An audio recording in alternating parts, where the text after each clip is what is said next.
Monsieur Guillet, bonjour. Bonjour, la journaliste Bonjour, Marina. rappelez aux journalistes, analystes politiques, aux analystes à politique. Le long de Congo central, tout le monde y a des terres et comme ma casse na ba étranger. Puis ceux qui ba sombi bazo ça là-bas déguerpir ba autochtone donc bateau ba sombi tekela ki ba mo mabele. Oyi bisa biso. Et le quoi les autres ça là-bas yo zo mona ondenge. Mais risque ça ma casse. Risque ça ma casse parce qu'à l'allure où vont les choses, et si na luba yango, na émission, na publié yango na Facebook, à l'allure où vont les choses, risque ça que maman elle est dans la est, il au coma out. Donc on va pas déporter ba tuerie à est et à out. Et au coma de bolamu qui na tongo hôtel place ba boni mutu, ba moni mutu sans vie, corps sans vie. Bamoni mutu boye bakote bato na parler parce que ça normalité. Nous savons tous que constitution le bible chaque congolais a un droit à revoir la place y a ligne. C'est-à-dire aujourd'hui ça ne gêne pas tout le monde a que mutu mo ya est d'ailleurs a somi mabele, mutu mo a kasa a somi mabele parce qu'il est na kati ya Congo. Mais franchement par contre que la mabele est commis trop. Or trop ça déjà la connotation négative. Trop et commis trop. Et qui est belé. Tout le monde a beau ba hectare na hectare, ça dit ba yeba somi mboka mobimba. Plus de 200 hectares, 300 hectares, 500 hectares. Donc ba somi na mboka na place ba zo fanda. À tel enseigne que ce qu'a ba lobi que le lo bo bima. Place ba ba que nous fanda exacte. Et ça c'est anormal. C'est ça pour battre qui. Exactement, mais écoutez, l'été est absent en mboko. Absent comment? Moi, je me demande, est-ce qu'infraction en mboko est outrage au chef de l'État? Ceux qui ont critiqué le chef de l'État ne sont pas au mais c'est anormal. C'est anormal. L'État est là pour protéger la population, la bien na bango. Vous trouvez normal que baye ba sombi ma belé mobimba 200 hectares na 300 hectares alors que ma belé est un héritage individuel. La terre n'appartient pas à un individu. La terre appartient à un groupe d'individus. Quand je parle de groupe d'individus, ça veut dire même Banao Bazana Mike, Bazana droit, il y a appartenance, il y a ma belé wana.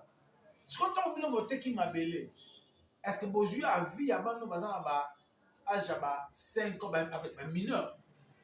Bozu a vu na voter. Parce qu'un mineur a un consentement. Ce que boté comme mabele alors que bino mabele wana bo héritage qui yango na bakoko na bino bino beton bozu yango il faut bo léguer yango la génération zone sima na bino donc mabele za ya bato te pour ba se bima ba bima grand pour le sauter qui mabele ça n'existe pas. L'État devait réglementer ce secteur là. À réglementer comment? Mais c'est ça rôle la ba député zanini rôle la ba député za ko représenter ba représenter population assemblée rôle la député za ko légiférer la loi et voter la loi. Voilà une occasion. On a des députés provinciaux, il y a province de Congo central. Pas ça la proposition dédiée. Par le Bako, dépasser par exemple 10 hectares. Par exemple, on doit voter plus de 10 hectares. Ou encore, on doit voter dans ma belle. On doit louer, par exemple, ma belle. Pour louer, ça va. Pendant 10 ans, pendant 15 ans. Mais côté Kate, et celui côté Kate, pas plus de 10 hectares quand même, non? Une loi, il faut ça là. Ou une proposition de dit. Azana mbongo na ye a proposé ba député yo kanisi ba kondima akende na mbongo na ye ba tekele mabele te. Voilà pourquoi c'est important tant que ça la ba choix to ba député ni ya ko voter. Et à mon avis, ba député ni sur le Congo central, ça ba député à sanctionner en 2023 parce que Sobolandi ouverture il y a session il y a septembre je crois. Session budgétaire. Il y a septembre président Jean-Claude Mouvemba a reconnaître qu'il a député Bossala et l'eau. Il a reconnu que la député Bossala et l'eau. Laissez-moi vous dire, sentiment au terme ma belle ya kanengeli. Vous savez à l'époque, ba ko on a mis au balaki na mo ba mbongo na ba. Ba misu balaki par exemple na ba instrument na ba ba kenda robeta musique na ba mboka mususu. Ce qu'on transport et un matériel a posé problème. C'est ce qui fait que bazali kozwa bato na mboka moko songolo po bamemisa bango biloko epi baya kozongisa. Alors ekomi mpe na bamoma moko boye bakoko bateli babi te. Oli bobetaka batour ebele, on vous donne une place awa na mboka na biso, tolakisa bino mpe na place bonosalaka par exemple bilanga. Et balobi bon, puisque bano vana bato wana, bano pesa bango confiance. Est-ce que on mboka na biso bandi awa esuki awa. Tozo yango boye.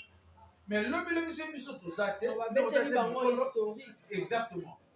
Beaucoup ebisa génération ya biso bazwa na sima bisolo. Et comme ane bato batsumba wana babeti bisolo te, babikotisi na kata famille. Et bango bato baposer ba problème et baosala ke batekaka ba mabele. Alors lelo baoteka mabele, bango ekomisi na province. Mais bango mpe baoganye baprocès. Banani? Bango bato wana baya kokuta bato na bamboka mingi bango nde baoganye baprocès. Mais baganyaka baprocès pourquoi? Moto ayebiki na moto ya mboka wana te. Ok? Tama yo vana na mboka wana, amikotisi, il se prépare en tout et pour tout. C'est-à-dire au moins même na bamakindo ki ba makasi. Au moins bango batangi ba classe. Au moins bango baza bato baza na mo ba moyen. Et il domine. C'est un peu ça. Maintenant, makambo oteka pour mabele. Cher journaliste, ba député ba bien. Mais qu'est-ce qu'il faut? Il faut voter de loi pour nous protéger ba mabele. Parce que de toute façon mabele était comme la yamote. Et la plupart des gens qui achètent des terres en Congo central, ce sont des gens de l'Est. Alors, tous ces gens de l'Est, est-ce que c'est réellement des gens de l'Est? Ou parmi eux, il y a des Rwandais? Ou parmi eux, il y a des Burundais? Ou parmi eux, il y a des Ougandais? C'est ça le problème. C'est ça le problème. Est-ce que maman nous basa bata est? Même si basa bata est, on en veut bien. Mais est-ce qu'il ne faut pas sommer ma belle ou sommer l'air? Je ne refuse pas. La loi dit, la constitution dit, tout Congolais a un droit à revendre la place hier à Lingui. Moi, je suis du Congo central. Je suis qui va en bande. C'est à moi de se décider. Et c'est à moi de recevoir une portion de terre là-bas. On peut la vendre à tout. Mais façon sauter comme là, il faut une réglementation parce que trop, c'est trop. Et le trop a toujours un caractère négatif. Trop, c'est trop. De toute façon, ma belle était comme là. Et les qui, ils ont les camus, sont même maillés. Mais apparemment, va débuter silence radio. Mais silence radio, parce que c'est mon expression. Parce qu'on comprendre que vous comprenez que depuis 2018, tout ça, l'élection, si les autres qui dans la 5e année, c'est-à-dire dans la 5e année, les députés ont fait un mandat, mais aucune proposition dédiée. Tout le monde c'est à vous de savoir. 41 députés, aucune proposition dédiée. Attends, mon président pour la population. Est-ce que Baza Maël? Moi, je ne sais pas répondre à cette question. Non. Député, quand on a pont, député, ça a droit à été. Ce qui a tongi yango, c'est par générosité. Ce qui a tongi yango, c'est par bienfaisance. L'autre jugé député, Aza Malam, tout Aza Mabé, parce qu'il a tongi pont, parce qu'il a tongi école. Parce qu'il y a Tongi Boué. Député, ça a droit à la tête. Député, ça a droit à représenter la population. Il y a voté la loi. Il y a ça la loi. Notamment dans notre pays, il faut de loi pour nous protéger ma belle à Congo central. Il faut que tu aies comment ça la passe. Ma belle comme il kende à telle enseigne que tu comme à un niveau mon boisa que ne comme ça sur ma belle et ma belle comme pour appartenir na mingi na bata est. Biso ma belle aussi là. Ça soit propriétaire ma belle tête. Ma belle qui n'a pas est et ce n'est pas normal. Et ça peut faut tika ya l'état te yo moko individu éviter que côté ka wana pesa mabe. Faut ka bala na chikote na si. Non ya bisolo moko ke moto za moto. Même américain ba yo ka ate. Yango l'état ça ka dû. Même ba français ba yo ka ate. Je te donne un exemple. Eh ben on a dit automi tracasserie. Ba lo bakaka un chef n'a jamais été bon. Ba lo bakaka. So ba lo tracasserie elle a excité que faut tika ba yiba, il faut tika ba boma. Il faut dire que va violer, il faut dire que ça là, va délire parce que au sérieux le bagnon est tracasserie. Non, l'État a fonctionné à bon côté. L'État a imposé ça ba mibeko, ba le tracasserie ou pas, lui s'impose, il arrête, il sanctionne. Je vais te donner un exemple. Même n'importe quoi va te il y a 2 ans, 3 ans passés, Karim Benzema. un grand joueur, il y a Real Madrid. Ayebiko, na autoroute, il faut rouler par exemple à 60 km à l'heure. Mais à 100 km à l'heure. Ayebiko, il était au Canaï et il a été interpellé. C'est un peu ça. Donc l'État, ça va pour nous protéger Batou. N'a pas bien là-bas. En réalité, l'État en République démocratique du Congo, apparemment, nous avons l'impression que l'État santé. Parce que tant que nous avons ma belle en émission. Dans l'État qui est là congé. Quand tu congété, on ira à la rater. Parce que tu as besoin de parce que tu as ma belle, administrateur de territoire Azali, procureur Azali, conservateur Azali. Il représente l'État congolais. Mais ma belle, c'est plus de 300 hectares. Est-ce que c'est normal? Et puis, parce que mon enquête, village, et l'État encourage ça. Mais la terre n'appartient pas à un individu. La terre appartient à l'État. Le sol, le sous-sol appartient à l'État. Non, c'est-à-dire que les lois sont moutoyées, que nous avons il faut la somme babana. Alors que pratiquement on les a interdites. Donc, ben, les somme babana, parce que ça a un bon. Ceux qui vont ça au sein la loi vont respecter. Oui, mais c'est là que toi on a les barons, non? Toi on a l'État, toi on a les députés. Tout ça, on a des députés qui ne sont pas compétents. Incompétents, ça va députer dans le bien, et le Bamara déjà. Les députés sont incompétents. Et les députés, il y a mauvaise cour centrale. Ils courent derrière l'argent. Non, il y a des ordres, conflit, il y a un moment où le province c'est comme stable. Tu peux savoir sous moins temps, on va ça la bêtise. Tant que la province est comme stable. Oui, il y a des ordres, il y a des troubles, tout ça. Mais non, les provinces, c'est pas bien parce que le gouverneur ou les autres là vont bien. Moi, ça m'étonne. Sauf que le gouverneur, le gouverneur sur la main bien, le gouverneur. Oui, on a bien, pitching qui est bien. Sont sérieux. Sans même dans la piste à gouverneur. On a l'impression que ça fait presque 100 jours depuis que le gouverneur est là. Si on tout ça, le budget gouverneur, le bilan gouverneur, le bilan négatif. Bien sûr, même dans 2 jours, 3 jours, on peut juger quelqu'un. Ton temps est fort à Zosa, est fort à Bandez Annie. Il y a des journalistes. Il y a un effort du gouverneur. Même moins fort, moi, Mouké, ou à Saliezate. Tu sais une chose, hein? Moi, je me disais, le roi du gouverneur, qui est médecin, docteur, moi, changement est quoi, tu as même dans ma bétail, tu page tous les nocturnes. Parce que ta page tous les nocturnes, et ça cause, il y a beaucoup de maladies, notamment par troubles de sommeil, notamment par stress, notamment comment on appelle ça, la surdité, notamment par maladies ébélées occasionnées par le tapage d'eau de nocturne. Mais docteur Faye Bamo, le gouverneur a dit docteur Faye Bamo. Moi, je m'attendais que arrêter le monsieur Baozala, il faut interdire le tapage d'eau de nocturne. Le service est ébélé, ça, non.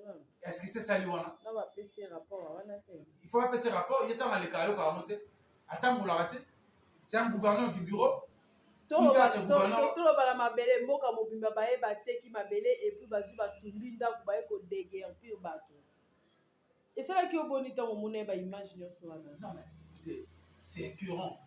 Moi je suis en train de me dire Mukongo a commis bonne. Parce que ce n'est pas dans l'ADN Congo.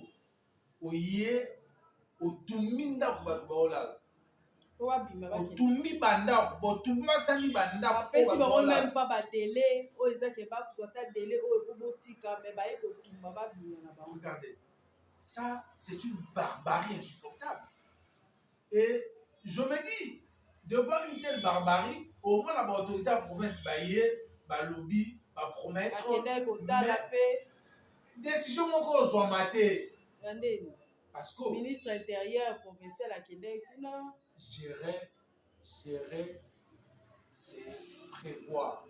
La prévision. La politique, c'est la prévision. Il faut savoir prévoir les choses. Attendez.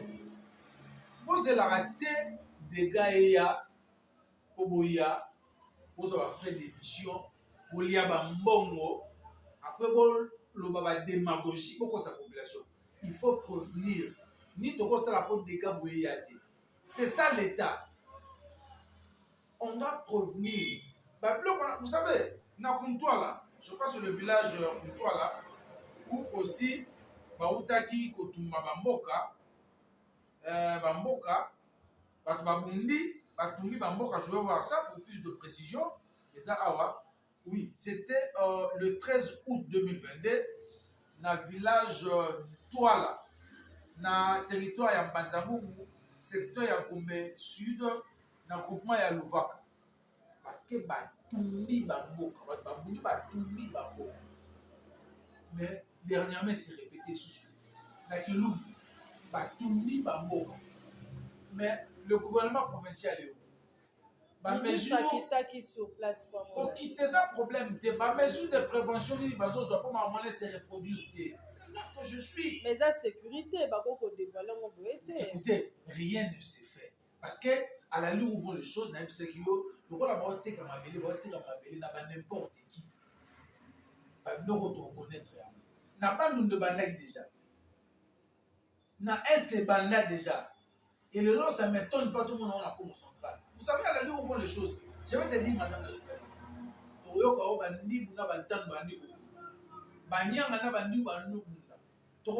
Parce que tu as mais il y aura des gens qui vont entraîner. C'est ce que nous devons éviter. C'est les moments que les nécons vont faire la mise. Ils vont empêcher les locaux. Ils vont empêcher les ventes de terre. Non, mais oui, mais erreur, il y a moi là-bas, on a l'état, on comprend la tête. Attendez, le gouvernement provincial a une décision, le con accident a mis par les amis dans Mouba, le camion cité à l'école dans Moïté. Mais j'ai des images où le camion a l'aide de dans la mouille. J'ai des images, j'ai filmé. Qui manque, qui trompe qui. L'aide de dans la mouille parce que c'est une force ou comment. Qui doit être au-delà, au-dessus de la loi. Les héros au-dessous de la loi, les petits peuples comme les autres. Mais c'est ça le mal. Je vous dis, même ma voiture, ils ont transporté ma carabine, ils ont dans la mouille et sans extincteur. Mais si on libéré. Ça veut dire que Mboka Oyo, et ça Mboka Oyo, sur l'état zaté. Est-ce qu'on peut arrêter et nous conduire au-dessus de la loi? Si on dit que au-dessus de la loi, c'est Mboka l'état zaté. On doit la jeune. Exactement. On a dans le jeune, on a dans le taïga. Taïga, c'est une forêt où celles le plus fort font la loi. L'état zaté. Vous trouvez normal dans une mesure pour tout le monde. Nous avons fait l'exception. Alors que quand on va faire une mesure, on va faire une exception. C'est-à-dire l'état zaté. Vous comprenez un peu? Il y a un que Bill Clinton à Sambaka parce qu'il avait harcelé sa secrétaire. Bill Clinton, président des États-Unis, a Sami parce qu'il a harcelé secrétaire. Ah, on a un peu. Si on pas bien conseiller, les députés, ça va. Bah, on a député, parce que les députés, d'abord, on est sur le mot. Yo tala, on est en vacances parlementaires. Tout n'a boni à des députés, parce qu'il y a une base d'abord, pour récolter, décider à la population. Mingi bazana ba poto. Mais base d'abord, ils ont monnaie, ils partout, qui osent la il faut qu'il y ait une base. Bah, ils ont monnaie, qui n'a monnaie dans la base. Pas de voter qui va ça, ta base. Ta base, on n'est pas de voter qui. Ok, n'a pas de monnaie. Après l'hôpital, ok, nous sommes à voir, ok, nous sommes même n'a pas de ok, n'a quitté. Au conseil, bon. Est-ce que bah yo? Parce que bah l'ingé n'est bon. Oh, yo mon appelle c'est l'ingé bon. Tant que tu m'as fourni, bah on va sur $5,000. Moi maintenant, tu m'as fourni d'abord. Est-ce que d'ailleurs, l'accident va preuve temps? Oh. Dieu pour l'accident va preuve temps. Dieu mieux c'est la preuve. $100,000. Dieu mieux c'est la preuve. Quand tu passes par là, bah 100. Quand tu vois la cause qu'elle va me faire, bah on va foutre d'ailleurs. Calomnie, bah foutre qui était pour la. Voilà. Tout ça va député balini mbongo pour la population. Conseil au ça. Ça veut dire balinga population montée. Moi j'interpelle tous les nécos. Les députés sont dans les nécos. J'interpelle tous les nécos. S'il faut citer quelqu'un, nous l'avons cité. Là, je suis en train de m'adresser à Némonansé. Je suis en train de m'adresser. À quoi s'il a été mon Mazaki? c'est le leader. Mon ancien melo on a conseillé ezaka ke il faut à lutter pour tous les Bakongo. Atika philosophie ou ezake Munyanga c'est le pire mu Congo. Non non. Azala pour tous les Bakongo et à au monde que force na ezaka.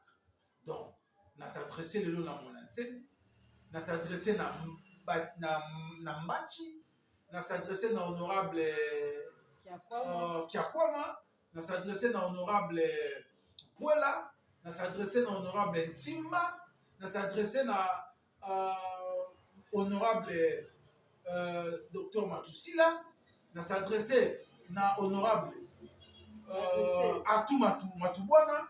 Donc na bande Congo nyonso na ba on atangi Congo parce que na otanga batu nyonso te awa. Willy Tunga Na s'adresser na ba député aussi, notamment honorable Willy Tunga, na s'adresser na honorable Dimelo, na honorable Jean-Claude Mbemba, na honorable Papi Mambo, tous les députés là on atangi Congo te, ba notable na biso, société civile na biso, ba fumola miso. À l'allure où vont les choses, nous risquons de regretter et vous a trop tard. Et puis là, j'interpelle la jeunesse comme Totika, Kompotana na Bamuzomba, Totika ba conflit inutile. Pendant que nous sommes finala, nous avons une stratégie, comment Kompota pour détruire Bisso. C'est le moment, tout sangana, pour te défendre écolo, pour défendre la province. Parce que la jeunesse veut dire force. La jeunesse veut dire vigueur. La jeunesse veut dire qu'on veiller. La jeunesse veut dire qu'on se battre. Pour chuter. Pour chuter. Pas si dans la motema. Dans la population à Congo centrale. Aza délaissé na yemoko. C'est comme si aza na ba quantité. Alors, to senga ni na to ebisa na ba neko monyoso to fongola miso pour protéger la province. Merci beaucoup, M. Guilain Pételo, analyste, journaliste, analyste. Merci, na néo pessimiste autant que occasion.